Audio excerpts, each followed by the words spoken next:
হজরত হাসান বসরি রহমতুল্লা আলাইহে হজরত ওমর ফারুক রাদিয়াল্লাহু তাআলা আনহুর খিলাফতকালে হিজরি ২১ সনে মদিনায় জন্মগ্রহণ করেন।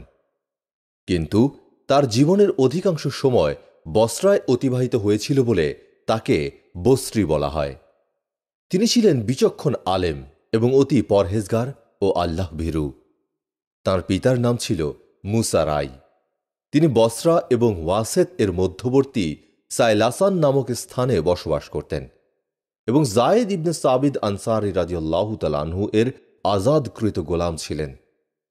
তিনি হিজরি ১২ সনে সিদ্দিক আকবর হজরত আবু বকর সিদ্দিক রাদিয়াল্লাহু তাআলা আনহু এর হাতে ইসলাম গ্রহণ করেন।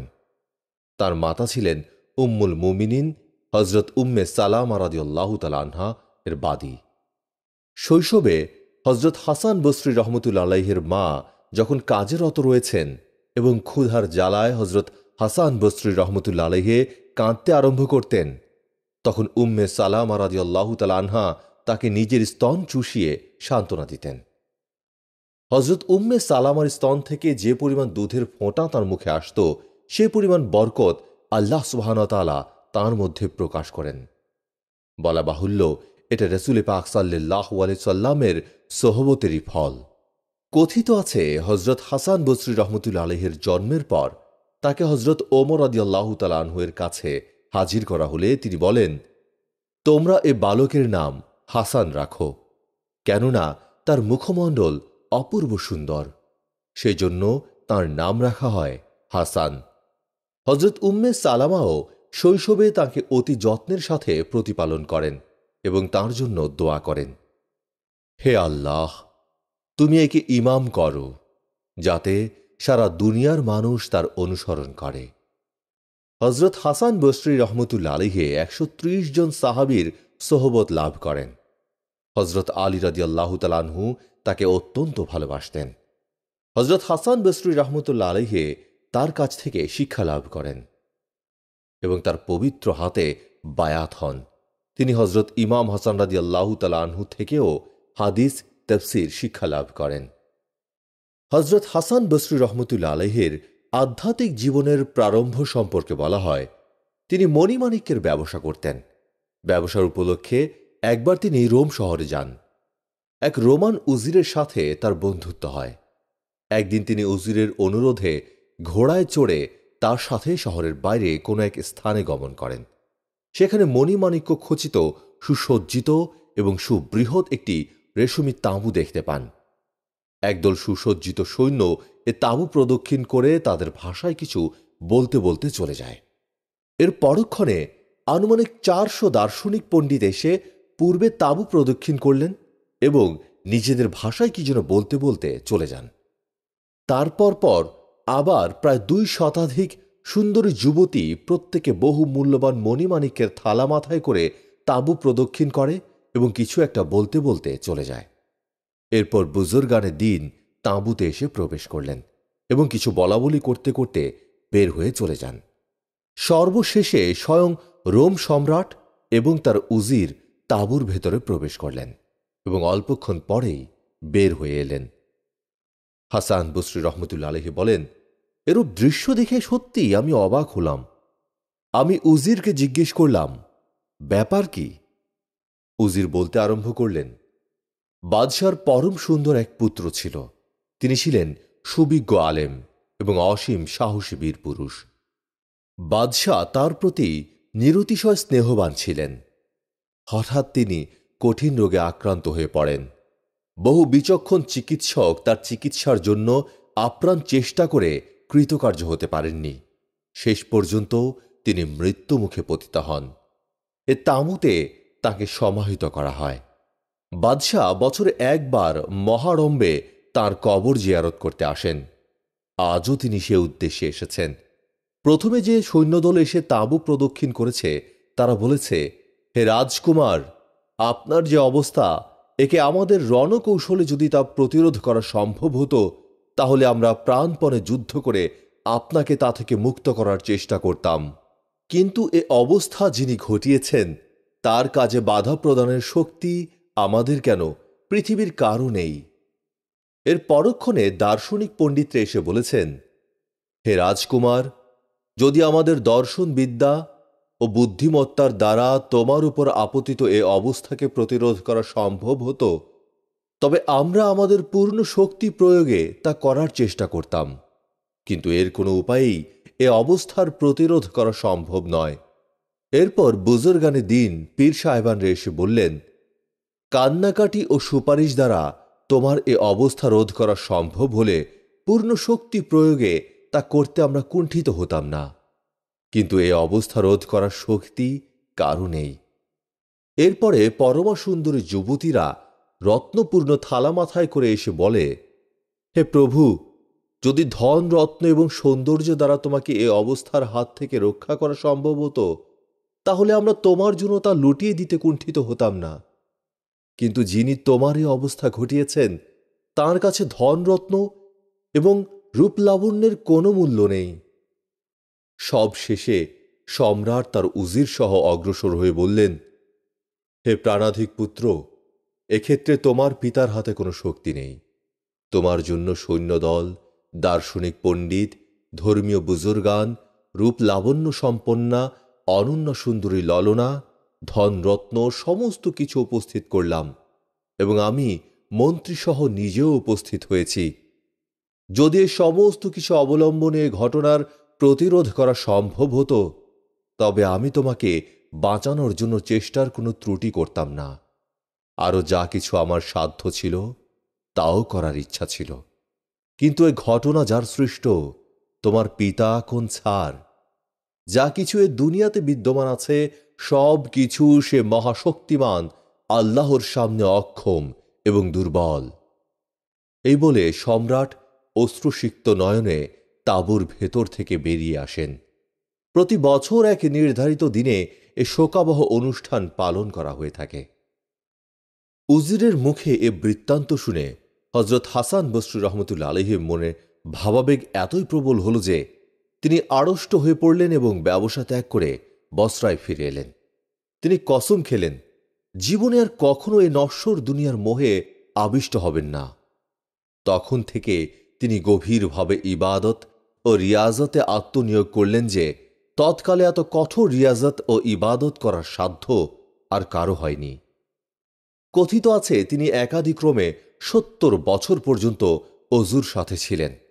এ দীর্ঘ সময়ের মধ্যে তার অজু শুধুমাত্র পুনরায় অজু করার স্থানে এসে নষ্ট হতো। তিনি দুনিয়ার সমস্ত লোকের সাথে সম্পর্ক ছিন্ন করে নির্জনতা অবলম্বন করেছিলেন। তার এ কঠোর রিয়াজত এবং ইবাদতের ফলে যুগের সমস্ত আউলিয়া কেরামের মধ্যে তিনি সর্বশ্রেষ্ঠ মর্যাদার অধিকারী হয়ে যান। কোনো এক ব্যক্তি একদিন অপর এক ব্যক্তিকে বলল, হজরত হাসান বসরি রহমতুল্লাহ আলাইহি আমাদের সকলের ঊর্ধ্বে কি করে স্থান দখল করেছেন? দ্বিতীয় ব্যক্তি উত্তরে বলল, সকলে তাঁর জ্ঞানের মুখাপেক্ষী, কিন্তু তিনি একমাত্র আল্লাহ ব্যতীত আর কারো মুখাপেক্ষী নন। আর ধর্মের বিষয়বস্তুতে সকলে তাঁর মুখাপেক্ষী। এ কারণে তিনি সকলের মাঝে চরম শীর্ষস্থানীয় হয়েছেন। কথিত আছে তিনি প্রতি সপ্তাহে একবার শুক্রবার দিন জুমার নামাজের মসজিদে ওয়াজ করতেন। মজলিসে হজরত রাবেয়া বসরিকে উপস্থিত না দেখলে তিনি ওয়াজ করা থেকে বিরত থাকতেন। লোকে তাকে জিজ্ঞেস করল, এত মর্যাদাবান বুজুর্গানে দিন মজলিসে উপস্থিত রয়েছেন, একজন বৃদ্ধা স্ত্রীলোক আসেননি, এতে আপনার ওয়াজ থেকে বিরত থাকার কারণ কি? তিনি বললেন, কারণ হল যে শরবত আমি হাতিকে পান করার জন্য প্রস্তুত করলাম, তা পিপিলিকার মুখে কি করে ঢেলে দেব? একদিন তিনি উপস্থিত লোকদেরকে লক্ষ্য করে বললেন, আমার নসিহতগুলো তোমরা মনোযোগ সহকারে শুনে নাও, কেননা ইলম এবং জ্ঞান তোমাদের উপকারে আসবে। আমি তদনুযায়ী আমল না করলেও তোমাদের কোনো ক্ষতির সম্ভাবনা নেই। লোকেরা আরজ করে, হুজুর, আমাদের অন্তর আল্লাহর স্মরণে ঘুমন্ত এবং গাফেল। আপনার উপদেশগুলো আমাদের অন্তরে ক্রিয়া করবে না। তিনি জবাবে বললেন, কি করব? তোমাদের অন্তরগুলো মৃত, কিন্তু নিদ্রিত নয়। নিদ্রিতকে নাড়াচড়া করলে জাগে, কিন্তু মৃত ব্যক্তি কখনো জাগে না। লোকেরা পুনরায় আবেদন করে, হজরত, কেউ কেউ ওয়াজের মধ্যে আমাদেরকে এমন ভয় দেখায় যে ভয়ে আমাদের হৃদয় চৌচির হয়ে যায়। তিনি বললেন, উত্তম হল আজ ভয় প্রদর্শনকারীদের মজলিসে বসো এবং পরবর্তী দিন ভয়ের মধ্যে থাকো। পুনরায় লোকেরা আবেদন করে, হুজুর, একদল লোক এ উদ্দেশ্যে আপনার ওয়াজ শুনে বলল যেন তার মধ্যে দোষ ত্রুটি বের করে আপনাকে প্রশ্নবাণে জর্জরিত করতে পারে। তিনি বললেন, ভাই, আমি নিজেকে জান্নাতে আল্লাহর সান্নিধ্যে দেখার অভিলাষ রাখি। লোকের প্রশ্ন আর আলোচনা থেকে নিরাপদে থাকার প্রত্যাশী নই, কেননা তাদের স্রষ্টাও তাদের বাসনার আক্রমণ থেকে নিরাপদ নন। লোকেরা প্রশ্ন করে, হুজুর, কেউ কেউ বলে যে আগে নিজেকে সংশোধন করে নাও, পরে অন্যকে সত্যের দিকে আহ্বান করো। নিজে ভ্রান্ত পথে থেকে অপরকে সত্য পথ দেখালে কোনো ফল হবে না। তিনি বললেন, শয়তানও এ কামনা করে যে সৎ কাজের আদেশ এবং অসৎ কাজের নিষেধ করা, এ কাজ বন্ধ থাকুক। লোকেরা আবার জিজ্ঞেস করে, মৃত ব্যক্তিও কি হিংসা করে? তিনি বললেন, তোমরা কি হজরত ইউসুফ আলাইহিসসালামের ভাইদের কথা ভুলে গেছ? স্মরণ রেখো, মৃত যখন নিজের আত্মাকে সর্বপ্রকার দুঃখ কষ্ট থেকে মুক্ত রাখে তখন তার কোনো ক্ষতি হয় না। একবার বসরা নগরীতে অনাবৃষ্টির কারণে দুর্ভিক্ষ দেখা দেয়। হাজার হাজার বসরাবাসী এসে হজরত হাসান বসরি রহমতুল্লাহ আলাইহিকে ইস্তেশকার নামাজ পড়ে বৃষ্টির জন্য দোয়া করতে অনুরোধ জানায়। তিনি বললেন, যদি তোমরা বসরা নগরে বৃষ্টি পেতে চাও তাহলে আমাকে শহর থেকে বের করে দাও। আখিরাতের ভয় তার মধ্যে প্রবল ছিল। যে কোনো নির্জন স্থানে তাকে নীরবে উপবিষ্ট দেখলে মনে হতো তিনি যেন হত্যার অপরাধে অপরাধী এবং জল্লাদের সামনে ঘাড় নত করে বসে রয়েছেন। কেউ কখনো তাকে হাসতে দেখেনি। একদিন তিনি এক ব্যক্তিকে কাঁদতে দেখে কারণ জিজ্ঞেস করলে বলল, আমি মোহাম্মদ ইবনে কাবের মজলিসে তাকে বলতে শুনেছি, মুমিনদের মধ্য থেকে কোনো কোনো ব্যক্তিকে কয়েক বছর পর্যন্ত জাহান্নামে আযাবে ভুগিয়ে পরে মুক্তি দেয়া হবে। এটা শুনে হজরত হাসান বসরি রহমতুল্লাহ আলাইহি বললেন, আহা, কত না ভালো হতো যদি হাসান বসরিকে 1000 বছর জাহান্নামের আযাব ভোগের পর মুক্তি দেয়া হতো। একদিন তিনি হাদিস শরীফে দেখলেন, নেহাদ নামক ব্যক্তিকে সকলের শেষে জাহান্নাম থেকে বের করা হবে। এটা দেখে তিনি আকাঙ্ক্ষা প্রকাশ করলেন, আহা, হাসান বসরিকে যদি জাহান্নামের যন্ত্রণা থেকে সকলের শেষে মুক্তি দেয়া হতো তাহলে কতই না ভালো হতো। মোট কথা, তিনি আখিরাতে মুক্তি পাবেন কিনা সে বিষয়ে অত্যধিক শঙ্কিত থাকতেন। একদিন হাসান বসরি রহমতুল্লাহ আলাইহি ঘরে বসে কাঁদছিলেন। লোকজন এসে তাকে কাঁদার কারণ জিজ্ঞেস করলে তিনি বললেন, আমি এজন্য কাঁদছি যে যদি অজ্ঞাতসারে আমার দ্বারা এমন কোনো কাজ হয়ে গিয়ে থাকে বা ভুলে এক পা অন্য স্থানে রেখে থাকি যা আল্লাহর পছন্দ ছিল না, আর তার ফলে আল্লাহ পাক হাসরের দিন হাসান বসরিকে বললেন, যাও, আমার দরবারে তোমার কোনো স্থান নেই, তোমার কোনো ইবাদত আমার কাছে গ্রহণযোগ্য নয়, তখন আমার কি উপায় হবে? এ ভয়ে আমি কাঁদছি। কথিত আছে হজরত হাসান বসরি রহমতুল্লাহ আলাইহি বাল্যকালে একটি পাপ কাজ করেছিলেন। সে পাপটিকে স্মরণ রাখার জন্য যখন তিনি কোনো নতুন জামা তৈরি করেছেন তখন তার বুকের অংশে এ পাপ কাজটি লিখিয়ে নিতেন, আর যখন তার উপর দৃষ্টি পড়ত তখন তিনি কাঁদতে কাঁদতে বেহুশ হয়ে পড়তেন। একবার খলিফা হজরত ওমর ইবনে আব্দুল আজিজ রহমতুল্লাহ আলাইহি হজরত হাসান বসরিকে লিখলেন, আমাকে এমন কিছু নসিহত করুন যা আমি সর্বদা স্মরণ রাখতে পারি এবং তার উপর আমল করে যেতে পারি। হজরত হাসান বসরি রহমতুল্লাহ আলাইহি লিখে পাঠালেন, যদি তুমি বিশ্বাস করো যে আল্লাহ তোমার সাথে আছেন তাহলে আর কিসের ভয়? আর যদি তুমি বিশ্বাস করো যে তিনি তোমার সাথে নেই তাহলে তুমি কার কাছ থেকে রহমতের আশা করছ? অন্য এক সময় তিনি হজরত ওমর ইবনে আব্দুল আজিজ রহমতুল্লাহ আলাইহিকে লিখেন, আমি মনে করি সে দিনটি এসে পড়েছে, সেদিন দুনিয়াও নয় আখিরাতও নয়। আব্দুল্লাহ নামে এক বুজুর্গান বলেন, একদিন হজরত হাসান বসরি রহমতুল্লাহ আলাইহির সাথে ফজরের নামাজ জামাতে পড়ার জন্য মসজিদে গিয়ে দেখি মসজিদের দরজা বন্ধ। বাইরে থেকে শুনতে পেলাম তিনি মসজিদের ভেতরে দোয়া করছেন এবং বহু লোক আমিন আমিন বলছে।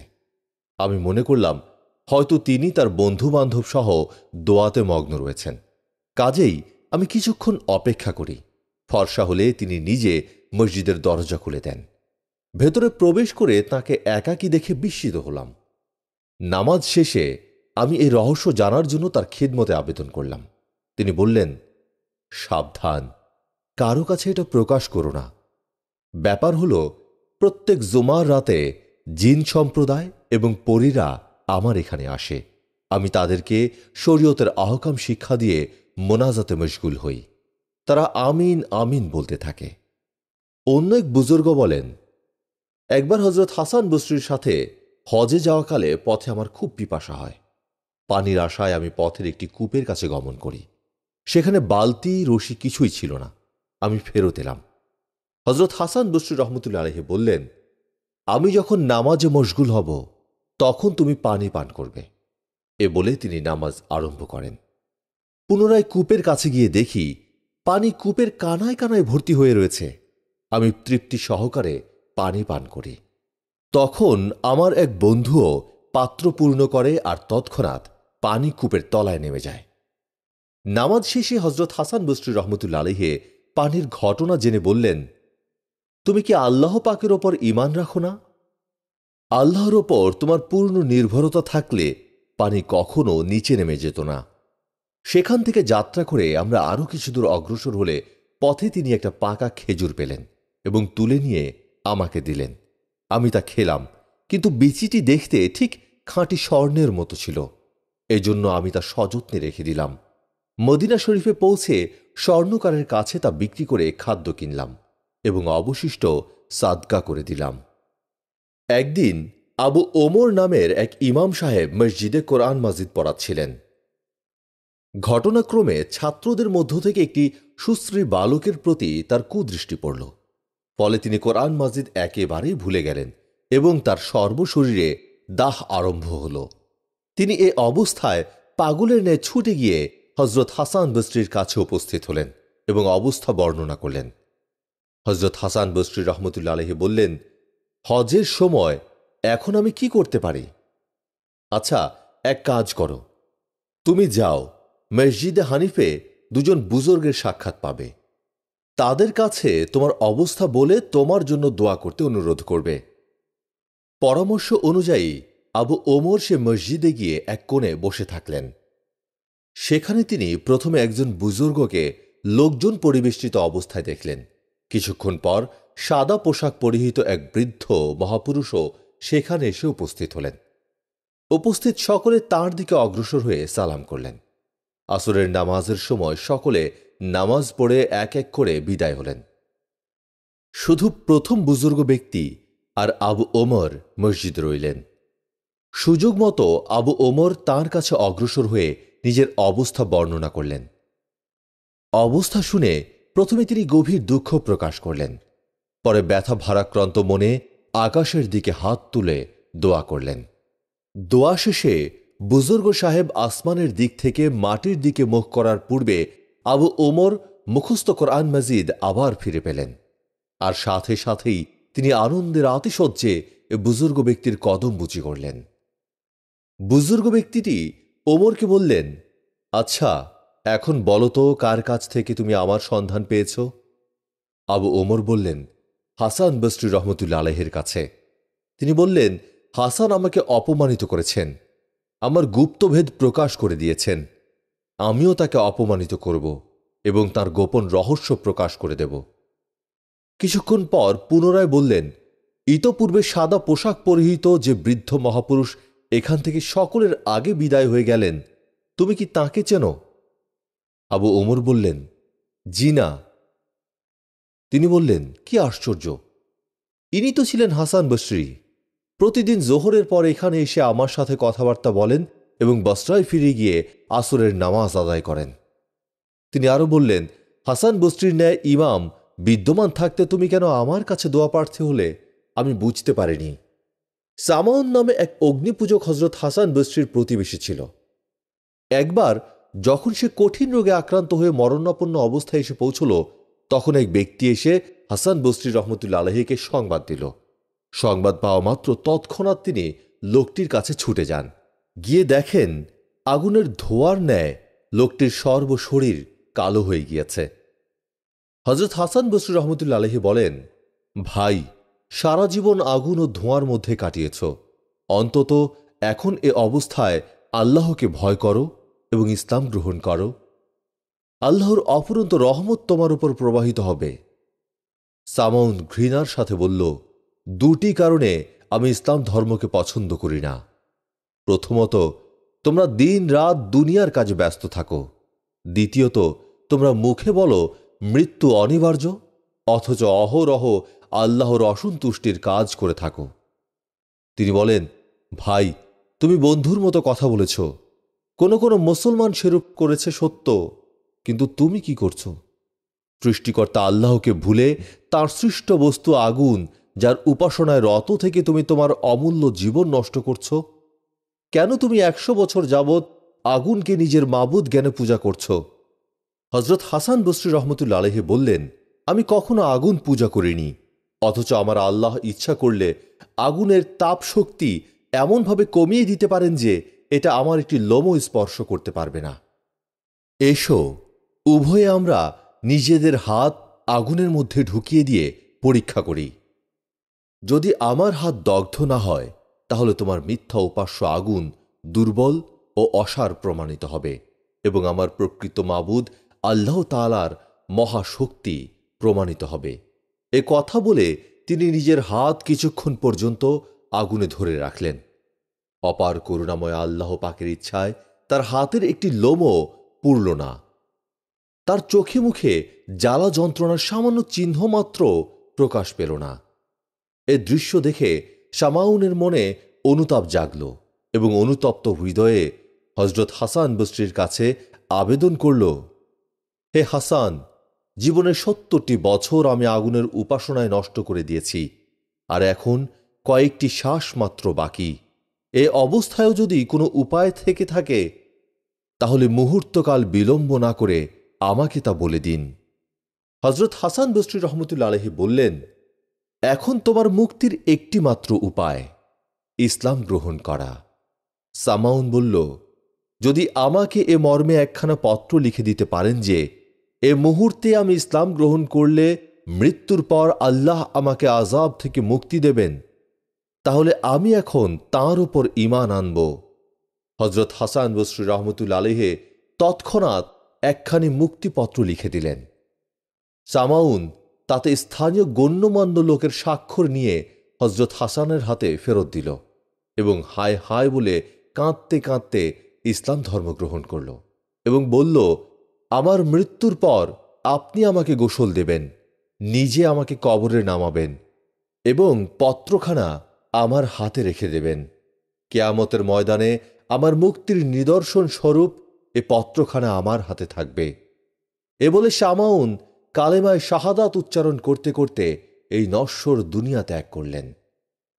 পরক্ষণেই হাসান বসরি ভাবতে লাগলেন, আমি নিজে পাপী, আর এ পাপীকে উদ্ধার করা আমার পক্ষে কি করে সম্ভব? নিজের মুক্তির নিশ্চয়তা নেই, আল্লাহর অধিকারে কেন হাত দিলাম? এ চিন্তায় রাতের অধিকাংশ ইবাদতে কাটিয়ে শেষ ভাগে একটু ঘুমিয়ে পড়লে তিনি স্বপ্নে দেখেন সামাউন অতি উজ্জ্বল একটি তাজ মাথায় ও মূল্যবান পোশাকে সুসজ্জিত, হাসি মুখে জান্নাতে বিচরণ করে বেড়াচ্ছে। তিনি সামাউনকে তার অবস্থা জিজ্ঞেস করলে তিনি হাসি মুখে উত্তর করলেন, বাহ্যিক যেমন দেখছেন আল্লাহ আমাকে মাফ করেছেন, তার জান্নাতে স্থান দিয়েছেন এবং তার সাক্ষাৎ দানে আমাকে গৌরবান্বিত করেছেন, এ পত্রখানা ফিরিয়ে নিন, এখন আর এর আবশ্যক নেই। হজরত হাসান বসরি রহমতুল্লাহ আলাইহির ঘুম ভেঙে যায়। তিনি জেগে দেখলেন পত্রখানা তাঁর হাতে রয়েছে। বিস্ময়ে অভিভূত হয়ে তিনি বললেন, হে আল্লাহ, তোমার কোনো কাজ নিয়মের অধীন নয়। 70 বছর আগুন পূজার পরেও এক কালেমার বদৌলতে তুমি সামাউনকে সাক্ষাৎ পর্যন্ত দান করেছ। 70 বছর ঈমানের সাথে থেকে মৃত্যুবরণ করলে তাকে যে ক্ষমা করবে, এতে আর সন্দেহ কি? আল্লাহকে যে চিনতে পেরেছে, সে তাঁর সাথে মহব্বত স্থাপন করেছে।